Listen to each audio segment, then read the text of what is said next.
বিসমিল্লাহির রহমানির রহিম। আসসালামু আলাইকুম। সবাই কেমন আছেন? আমি আলহামদুলিল্লাহ ভালো আছি। আবারও একটা ভিডিও নিয়ে চলে আসলাম আপনাদের সাথে। তো কোরবানিতে তো সবাই মশলা বাটাবাটি বা ব্লেন্ডার আমরা করি। তো আমার শ্বশুরবাড়ির লোকজনেরা আমার হাতের গরুর মাংসটা খুবই পছন্দ করে। তার একটা কারণ, সেটা হলো আমি জিরা গুঁড়া ইউজ করি না, খুব কম জিরা গুঁড়াটা টেলে দিই, জিরা বেটে দেই, আর গরম মশলাটা আমি বাটি। আমার যত কষ্টই হোক, আমার হেল্পিং হ্যান্ডদের যত কষ্টই হোক, ওরা আমাকে মশলা বেটে দেয়। তো এইখানে এই মশলাগুলি আমি আপনাদেরকে যে ভিডিওটা দেখিয়েছি, সেইখানে বাজার থেকে এইবারের জন্য মশলা কিনে আনা হয়েছে।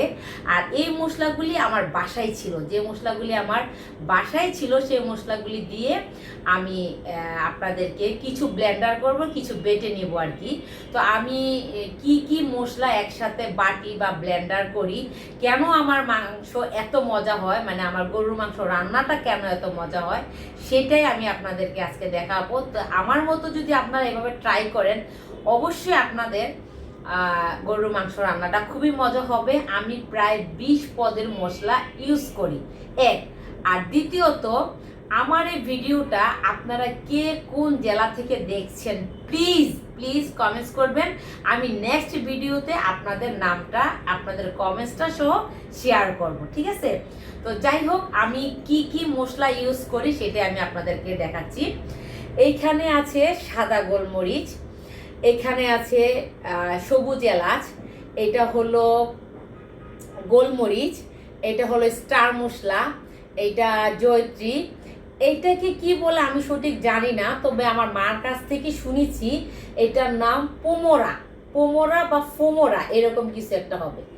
এটা হলো জয়ফল, এটা হলো লং, আর এটা হলো কালো এলাচ, ঠিক আছে? আর এটা হলো কাবাব চিলি, কাবাব চিলিটা তো অবশ্যই লাগবে। তারপর এইখানে হলো জৈন, জৈন যেটাকে বলে, এটা হলো জৈন। আর এটা হলো রাঁধুনি, রাঁধুনি এটা। আর এটা হলো আমাদের নর্মাল যে জিরাটা, ওই জিরাটা। তারপরে আরো আছে, এখানে আছে ধনিয়া, আস্ত ধনিয়া। এখানে হলো এটাকে কি বলে, দারুচিনি, এটাকে বলে মিষ্টি জিরা, এটাকে বলে শাহি জিরা, ঠিক আছে? আর তেজপাতা যেটা, সেটা অন দা ওয়েতে আছে, সেটা ধোয়া হচ্ছে। তো এইখানে আরেকটা মশলা আছে, এটা হলো এই যে সাদা সরিষা, তো এটাও লাগবে, সরিষাটা মাস্ট বি দিতে হবে।